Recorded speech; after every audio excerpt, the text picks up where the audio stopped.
न जाने कहाँ से वो बोलना शुरू कर दिया। न जाने कहाँ से वहाँ एक कुत्ता आ गया। न जाने कहाँ से वो खो गया शहर में।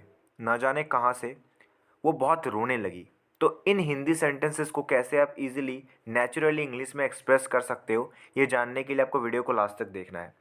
और अभी तक अगर आपने मेरे चैनल को सब्सक्राइब नहीं किया है, so please subscribe to my channel so that you don't miss out on upcoming English sentence structures videos. So let's get started with the video. तो इन हिंदी सेंटेंसेस को ट्रांसलेट करने के लिए आप सिंपली जो स्ट्रक्चर है वो ये है, सिंपली इस स्ट्रक्चर का आप यूज़ कर सकते हो। सबसे पहले आपको एक सेंटेंस बोलना है। उसके बाद आउट ऑफ नोवेयर। ठीक है, एक सेंटेंस उसके बाद आउट ऑफ नोवेयर, या फिर आप आउट ऑफ नोवेयर को भी पहले बोल सकते हो, उसके बाद आप सेंटेंस बोल सकते हो, आपकी मर्जी। और इसकी हिंदी क्या होती है? इसकी हिंदी होती है न जाने कहाँ से, न जाने कहाँ से। और अगर ऑल्टरनेटिव्स की बात करें, यानी आउट ऑफ नोवेयर की जगह आप कौन कौन से वर्ड्स का यूज़ कर सकते हो, तो सिंपली आप अनएक्सपेक्टेडली का यूज़ कर सकते हो और सडनली का यूज़ कर सकते हो। ठीक है, लेकिन आउट ऑफ नोवेयर ये थोड़ा एडवांस साउंड करता है। जैसे कि हिंदी में आप कहते हो ना, न जाने कहाँ से वो खो गया, या ना जाने कहाँ से वहाँ एक कुत्ता आ गया, या फिर अचानक वहाँ एक कुत्ता आ गया। तो भाई डिफरेंस तो है ना। अगर आप हिंदी में कहते हो न जाने कहाँ से, तो ये थोड़ा एडवांस साउंड करता है ना। लेकिन आप कहते हो अचानक, तो अचानक एक कॉमन सा वर्ड है। ठीक है, it is just a word, but this is a complete phrase. एक अच्छा लगता है सुनने में, है ना, it sounds good. So context को समझने की कोशिश करते हैं और कुछ एग्जाम्पल सेंटेंसेस देखते हैं ताकि अच्छे से समझ में आ जाए ये स्ट्रक्चर। ठीक है, so the context of this phrase. ठीक है, the phrase out of nowhere is use to describe something that happens unexpectedly और suddenly without any prior indication और वार्निंग। ठीक है, it conveys the idea that an event, person or feeling appeared or occurred without any obvious reason or lead up। ठीक है, तो ये जो context है ना, इसको आपको फील करना है। इस चीज़ को आपको हिंदी सेंटेंस से हिंदी मीनिंग से कोई मतलब नहीं है। आपको इस कॉन्टेक्स्ट को फील करना है, इस कॉन्टेक्स्ट से समझना है कि एक्चुअल में क्या मीनिंग है ना। इसको आपको विजुअलाइज करना है, इस चीज़ को फील करना है कि कॉन्टेक्स्ट क्या कहना चाह रहा है। कॉन्टेक्स्ट कह रहा है कि it is use to describe something that happens unexpectedly या suddenly without any prior indication और वार्निंग। है ना, मतलब कुछ हो गया, अचानक हो गया, आपको कुछ समझ नहीं आया कैसे हो गया, विदाउट एनी ऑब्वियस रीज़न और लीड अप। ठीक है, तो ये इसको फील करना है आपको अंदर से, ताकि जब भी वो सिचुएशन आए, वो कॉन्टेक्स्ट आए, तो आप इजीली इस स्ट्रक्चर का यूज़ कर लो। ठीक, तो कुछ एग्जाम्पल सेंटेंसेस देखते हैं ताकि अच्छे से क्लियर हो जाए। पहला एग्जाम्पल है, न जाने कहाँ से उसने मुझे सालों बाद कॉल किया। न जाने कहाँ से, अचानक, unexpectedly, out of nowhere he called me after years of silence. He called me after years of silent. तो देखो, ज़रूरी नहीं है कि आपको सिर्फ न जाने कहाँ पे ही फोकस करना है। यहाँ पे बहुत सारी चीज़ें सीख सकते हो इन सेंटेंसेस के थ्रू। आप बहुत सारे फ्रेजेस भी सीख सकते हो। ठीक है, जैसे आफ्टर ईयर्स ऑफ साइलेंस, मतलब बहुत दिनों तक कॉल नहीं किया था, साइलेंस में था, तो उसके बाद वो उन्होंने कॉल किया, उसने कॉल किया। ठीक है, so he called me after years of silence. तो हिंदी सेंटेंसेस को हमें ट्रांसलेट नहीं करना, उसको एक्सप्रेस करना है, तो हमें एक्सप्रेस करने पे फोकस करना है। बस मैंने हिंदी सेंटेंस ऐसे लिख दिया है, लेकिन फोकस आपका होना चाहिए कि एक्सप्रेस कैसे करूँ उस चीज़ को, उस कॉन्टेक्स्ट को, उस सिचुएशन को मैं कैसे बोलूँ। ठीक है, इस पे आपका फोकस रहना चाहिए। दूसरा एग्जाम्पल है, न जाने कहाँ से। न जाने कहाँ से एक कुत्ता आया और हम पर भौंकने लगा। अचानक एक कुत्ता आया, unexpectedly, suddenly, all of a sudden. ठीक है, ऐसे इन फ्रेजेस का भी यूज़ कर सकते हो, इन वर्ड्स का भी यूज़ कर सकते हो, लेकिन उतना एडवांस नहीं है ये ज़्यादा एडवांस होगा। ठीक है, एक कुत्ता आया और हम पर भौंकने लगा। The dog appeared out of nowhere. The dog appeared out of nowhere and started barking at us.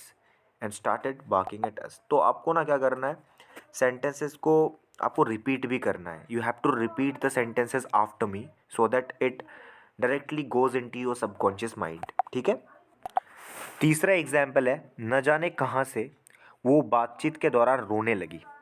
Out of nowhere she started crying during the conversation. तो आपको इसे रिपीट करना है। ठीक है, चौथा एग्जाम्पल है, न जाने कहाँ से काम करते समय मुझे एक बेहतरीन आइडिया आया। A great idea came to me out of nowhere. Out of nowhere मतलब अचानक। आप इस कॉन्टेक्स्ट को फील करो यार। आप हिंदी छोड़ो, हिंदी से कोई मतलब नहीं है। हिंदी छोड़ो, कॉन्टेक्स्ट और सिचुएशन पे जाओ, ध्यान दो क्या कहने की कोशिश, ये सेंटेंस कौन सा आइडिया को एक्सप्रेस करने की कोशिश कर रहा है। ठीक है, तो great idea came to me out of nowhere while I was working. पांचवा एग्जाम्पल है, न जाने कहाँ से तूफान आया और सभी को चौंका दिया। ठीक है, the storm hit out of nowhere catching everyone off guard. Catching everyone off guard. ठीक है, तो ये सीख सकते हो, कैचिंग एवरीवन ऑफ गार्ड मतलब सभी को चौंका दिया, हक्का बक्का हो गया, सभी बहुत सरप्राइज्ड हो गया। ठीक है, ये सेंस कन्वे करता है शायद। छठा एग्जाम्पल है, न जाने कहाँ से उसने अपनी नौकरी छोड़ने और दुनिया घूमने का फैसला किया। Out of nowhere, out of nowhere he decided to quit his job and travel the world. सातवां एग्जाम्पल है, न जाने कहाँ से एक अजनबी मेरे पास आया और मदद की पेशकश की। A stranger walked up to me. देखो, वॉक अप टू समवन मतलब किसी तक चल के जाना। ठीक है, a stranger walked up to me out of nowhere, out of nowhere and offered help, help offer किया है ना, और मदद की पेशकश की। आठवां एग्जाम्पल है, न जाने कहाँ से मेरा फ़ोन रात के बीच में बजने लगा। Out of nowhere my phone started ringing in the middle of the night. Out of nowhere my phone started ringing in the middle of the night. आपको रिपीट करना है, मैं 2 बार रिपीट नहीं करूँगा, बार बार आपको रिपीट करना है लेकिन, ठीक है, 1 से 2 बार। नवा एग्जाम्पल है, न जाने कहाँ से वो अपनी वीडियो वायरल होने के बाद मशहूर हो गई। ठीक है, she became famous out of nowhere after her video went viral. 10वां एग्जाम्पल है, न जाने कहाँ से बस बीच सड़क पर खराब हो गई। अचानक अनएक्सपेक्टेडली खराब हो गई बस बीच सड़क पर। Out of nowhere the bus stopped working in the middle of the road. The bus broke down, शायद ब्रेक डाउन का भी यूज़ किया जा सकता है। The bus broke down in the middle of the road. 11वां एग्जाम्पल है, न जाने कहाँ से मेरी समस्या का समाधान सामने आ गया। न जाने कहाँ से, unexpectedly, out of nowhere, suddenly, all of a sudden, a solution to my problem appeared out of nowhere। तो कॉन्टेक्स्ट समझो यार बस। 12वां एग्जाम्पल है, न जाने कहाँ से उसने अपनी पिछली गलतियों के लिए मुझसे माफ़ी मांगी। ठीक है, out of nowhere he apologized for his past mistakes। he apologized for his past mistakes। न जाने कहाँ से, आउट ऑफ नोवेयर या फिर अचानक, unexpectedly, all of a sudden. ठीक है, किसी ने ये एक्सपेक्ट नहीं किया था, अचानक हो गया। ठीक है, तो ये सिचुएशन, इसको फील करो, इसको विजुअलाइज करो, अपने अंदर डालो, सबकॉन्शियस माइंड पे डालो इस चीज़ को। ठीक है, रिपीट करो। 13वां एग्जाम्पल है, न जाने कहाँ से हमारे सामने चल रही कार अचानक रुक गई और एक हल्का हादसा हो गया। The car in front of us stopped out of nowhere causing a minor accident. ठीक है, जो कि कॉज कर दिया अ माइनर एक्सीडेंट, ज़्यादा नहीं, हल्का सा हादसा है। ठीक है, 14वां एग्जाम्पल है, न जाने कहाँ से मुझे एक गहरी शांति और सुकून महसूस हुआ। गहरी शांति और सुकून महसूस हुआ। Out of nowhere I felt an intense sense of peace and calm. An intense sense of peace and calm. 15वां एग्जाम्पल है, न जाने कहाँ से मेरा पुराना स्कूल दोस्त 10 साल बाद मुझे मैसेज किया।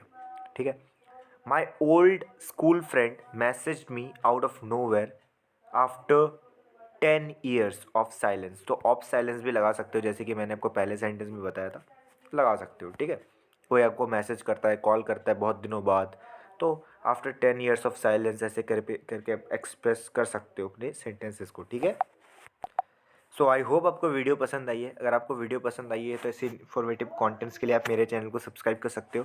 वीडियो अगर पसंद आए तो वीडियो को लाइक कर सकते हो, अपने फ्रेंड्स के साथ शेयर कर सकते हो जो कि इंग्लिश सीखना चाहते हैं, एडवांस इंग्लिश स्ट्रक्चर सीखना चाहते हैं। और एक प्यारा सा कॉमेंट ज़रूर करना कि वीडियो कैसी लगी। Thank you so much for watching the video. I hope you really enjoyed it.